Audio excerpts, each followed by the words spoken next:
Turkashi yadda jihar Kano ta rikice kenan da kokarin ɗibar ganima bayan da Abba Kabir Yusuf gwamnan jihar Kano ya fara rushe-rushe, inda ya ba kuma ta ba jiya ma Abba Kabir Yusuf din ya rushe wato Daula Hotel, wanda za a iya cewa wasu gine-gine ne da ake zargin an yi su ba bisa ka'ida ba, kuma tuni gwamnatin ta Abba Kabir Yusuf dama tun lokacin da ta yi alkawarin cewa za ta rushe ire-iren waɗannan gine-gine, yanzu kuma Abba Kabir Yusuf dan tuni an fara rushe irin waɗancan gine-gine, sai dai kuma bayan da aka rushe Daula Hotel din ne kuma mutane ke ga hasashen cewa a jirgin rushe-rushen na Abba Kabir Yusuf zai sauka a wato Tirayim ne a yau, sai dai kuma matasan sun fara yin riga malam masallaci inda aka gansu sun dira a Tirayim suna babballe kayayyaki da kuma gine-ginen da ke wajen.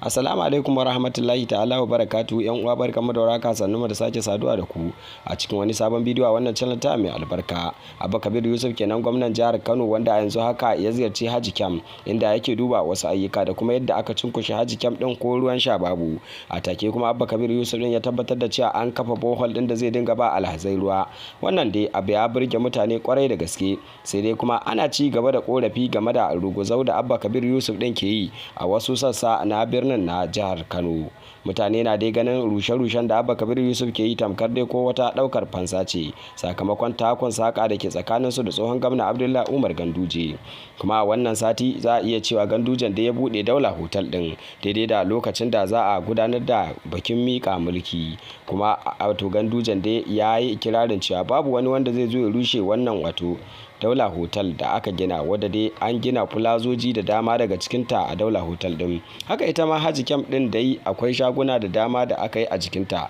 wanda kuma Abba Kabir Yusuf din ya ba da izinin rushe sunan take. Abban da yana zagaye gari a tsakar daren kowace rana domin ganin wurare da dama da ya kamata a ce Kano ta setu a daidai wannan lokaci. In ka rusau ya kama tun a daren ma za a fara rushe, sai dai a wayi gari a gansu a rushe. Ku tafka muhawara, ku faɗa mana ra'ayinku a kai. Wassalamu alaikum wa rahmatullahi wa barakatuhu. Anan za mu dakata, za ku iya tafka muhawara akan dacewa ko rashin dacewa wannan rusau da Abba Kabir Yusuf ke yi a jihar Kano. Sai mun ji ra'ayoyinku masu sauraron mu.